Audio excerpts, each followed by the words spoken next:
ಅಮೀನ್ಗಢದಲ್ಲಿ BJP ಮಹಾ ಸದಸ್ಯತ್ವ ಅಭಿಯಾನ. ನ್ಯಾಯಾಲಯದ ತೀರ್ಪು ನ್ಯಾಯದ ಪರವಾಗಿದ್ದು ಸ್ವಾಗತಾರ್ಹ. ತೀರ್ಪನ್ನು ಗೌರವಿಸಿ ಮುಖ್ಯಮಂತ್ರಿ ಸಿದ್ದರಾಮಯ್ಯ ರಾಜೀನಾಮೆ ನೀಡಲಿ. ಡಾಕ್ಟರ್ ವೀರಣ್ಣಾಚಲಂಮಠ ಹೇಳಿಕೆ. ನ್ಯಾಯಾಲಯದ ಮುಂದೆ ಎಲ್ಲರೂ ಸಮಾನರು ಎಂಬ ತತ್ವವನ್ನು ಇಂದು ಹೈಕೋರ್ಟ್ ಎತ್ತಿ ಹಿಡಿದಿದ್ದು, ತೀರ್ಪು ನ್ಯಾಯದ ಪರವಾಗಿದ್ದು ಸ್ವಾಗತಾರ್ಹವಾಗಿದೆ.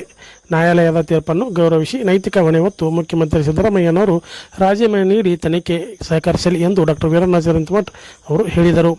ಅವರು ಭಾರತೀಯ ಜನತಾ ಪಾರ್ಟಿ ಬಾಗಲಕೋಟೆ ವಿಧಾನಸಭಾ ಮತಕ್ಷೇತ್ರದ ಗ್ರಾಮೀಣ ಮಂಡಲ ವತಿಯಿಂದ ಮಂಗಳವಾರ ಅಮೀನ್ಗಢ ಪಟ್ಟಣದಲ್ಲಿ ಹಮ್ಮಿಕೊಂಡ ಬಿಜೆಪಿ ಮಹಾ ಸದಸ್ಯತ್ವ ಅಭಿಯಾನಕ್ಕೆ ಚಾಲನೆ ನೀಡಿ ಮಾತನಾಡಿದರು. ಇಂದು ಹೈಕೋರ್ಟ್ ನೀಡಿದ ತೀರ್ಪು ನ್ಯಾಯಾಲಯದ ಮುಂದೆ ಎಲ್ಲರೂ ಸಮಾನರು ಎಂಬುದನ್ನು ಮತ್ತೊಮ್ಮೆ ಎತ್ತಿ ಹಿಡಿದಿದೆ. ಸಿದ್ದರಾಮಯ್ಯನವರು ಅರ್ಜಿಯನ್ನು ವಜಾ ಮಾಡಿ ರಾಜ್ಯ ಉಚ್ಚ ನ್ಯಾಯಾಲಯ ರಾಜ್ಯಪಾಲರು ಕೊಟ್ಟಿದ್ದ ಪ್ರಾಸಿಕ್ಯೂಷನ್ಗೆ ಅನುಮತಿ ನೀಡಿದ್ದು ಅದು ಕಾನೂನುಬದ್ಧವಾಗಿದೆ ಎಂಬ ಅಂಶವನ್ನು ರಾಜ್ಯ ಉಚ್ಚ ನ್ಯಾಯಾಲಯ ಹೇಳಿದೆ. ಈ ಉಚ್ಚ ನ್ಯಾಯಾಲಯದ ತೀರ್ಪನ್ನು ಗೌರವಿಸಿ ಮಾನ್ಯ ಮುಖ್ಯಮಂತ್ರಿಗಳು ರಾಜೀನಾಮೆ ನೀಡಿ ತನಿಖೆಗೆ ಸಹಕರಿಸಲಿ ಎಂದು ಒತ್ತಾಯಿಸಿದರು. ಮಹಾ ಸದಸ್ಯತ್ವ ಅಭಿಯಾನ ನಗರ ಹಾಗೂ ಗ್ರಾಮೀಣ ಭಾಗದಲ್ಲಿ 80,000ಕ್ಕಿಂತ ಹೆಚ್ಚು ಸದಸ್ಯರನ್ನು ನೋಂದಾಯಿಸುವ ಮೂಲಕ ದಾಖಲೆ ಮಾಡಬೇಕು ಎಂದರು. ಮುಖಂಡರಾದ ಡಾಕ್ಟರ್ MS ದಂಡೇನವರು ಮಾತನಾಡಿ, ಇಂದು ದೇಶದಲ್ಲಿ ಮೋದಿಯಿಂದಾಗಿ ದೇಶ ಸುಭದ್ರವಾಗಿದೆ. ದೇಶದ ಸರ್ವಾಂಗೀಣ ಅಭಿವೃದ್ಧಿಗೆ ಬಿಜೆಪಿ ಆಡಳಿತ ಅವಶ್ಯವಾಗಿದ್ದು, ದೇಶದ ಅಭಿವೃದ್ಧಿಗೋಸ್ಕರ ಬಿಜೆಪಿ ಸದಸ್ಯರಾಗಿ ಶಕ್ತಿ ತುಂಬಬೇಕಾಗಿದೆ ಎಂದರು.